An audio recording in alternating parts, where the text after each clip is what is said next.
తిరుచానూరు శ్రీ పద్మావతి అమ్మవారి బ్రహ్మోత్సవాల్లో 8వ రోజైన గురువారం ఉదయం రథోత్సవం కన్నుల పండుగగా జరిగింది. ఉదయం 8 గంటలకు రథోత్సవం మొదలై ఆలయ 4 మాడవీధుల్లో సాగింది.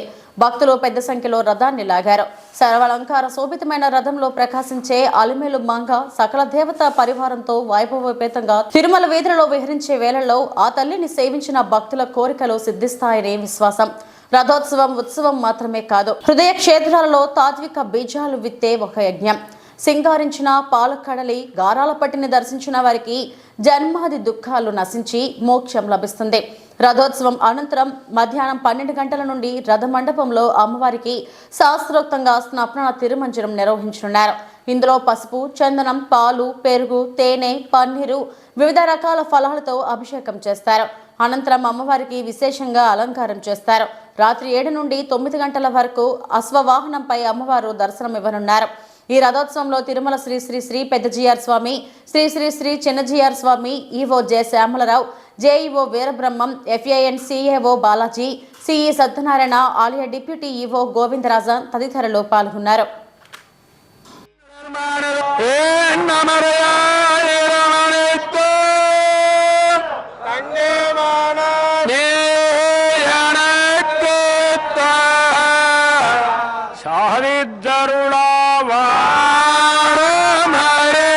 தொண்டைமான் சிறப்பாக ஆட்சி செய்து கொண்டிருந்தார்.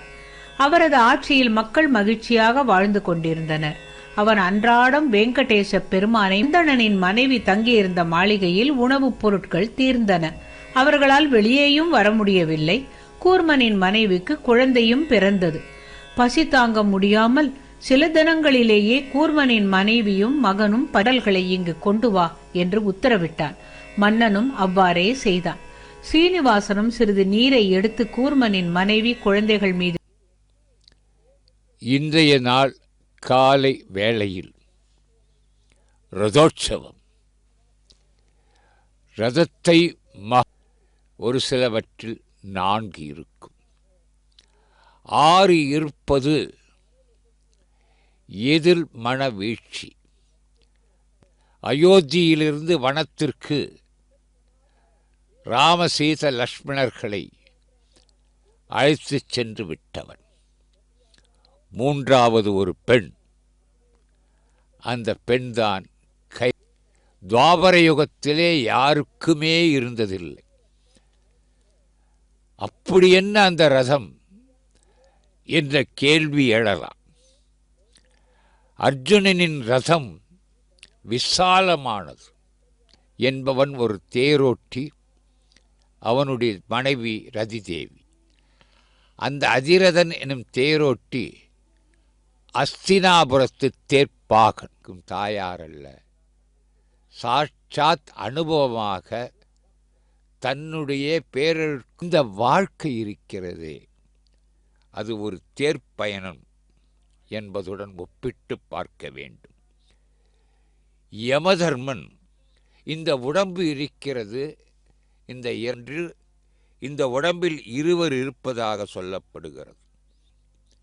இந்த பக்தனுக்குத்தான் கை உடைந்தது, இப்போது நோய் வந்திருக்கிறது, அவனுக்குத்தான் புரிகிறதா? அப்படி இருப்பவனால் தான் இந்த வாழ்க்கை எனும் நமக்கெல்லாம் அற்புதமான செய்தியை சொல்லிக் கொண்டிருக்கின்றாள்.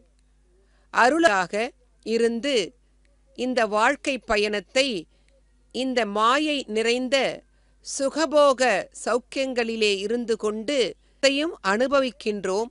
அதே நேரத்திலே துன்பமும் வந்து சேருகிறதல்லவா?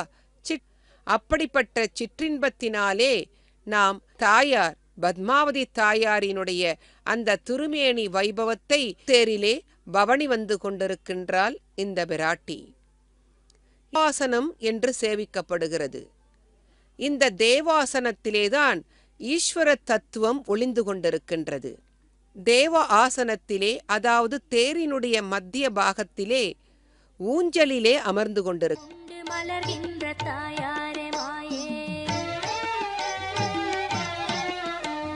பொழுது தன் தாய் கோசலிடத்திலே சென்று ஆசீர்வாதம் பெறுகின்ற நிலை. அந்த பெறுகின்ற நிலையிலே கோசலை மனம் மகிழ்கிறாள். எதற்காகவென்று சொன்னால், ஆகவே தன் கணவன் தசரதன் சொன்ன வாக்கோ இது, அதை மதிக்க வேண்டும் என்றும் எண்ணுகிறாளாம். இதுதான் அன்பு மனம் என்று சித்தரிக்கப்படுகிறது. அதேபோல் அந்த அன்பு மனம் செல்ல வேண்டும். லக்ஷ்மணனை காட்டுக்கு போகும்படி கைகேயியோ தசரதனோ யாருமே சொல்லவில்லை.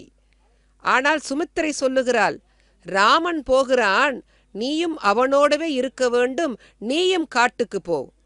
ராமன் திரும்பி வந்தால் நீயும் திரும்பி வர வேண்டும்.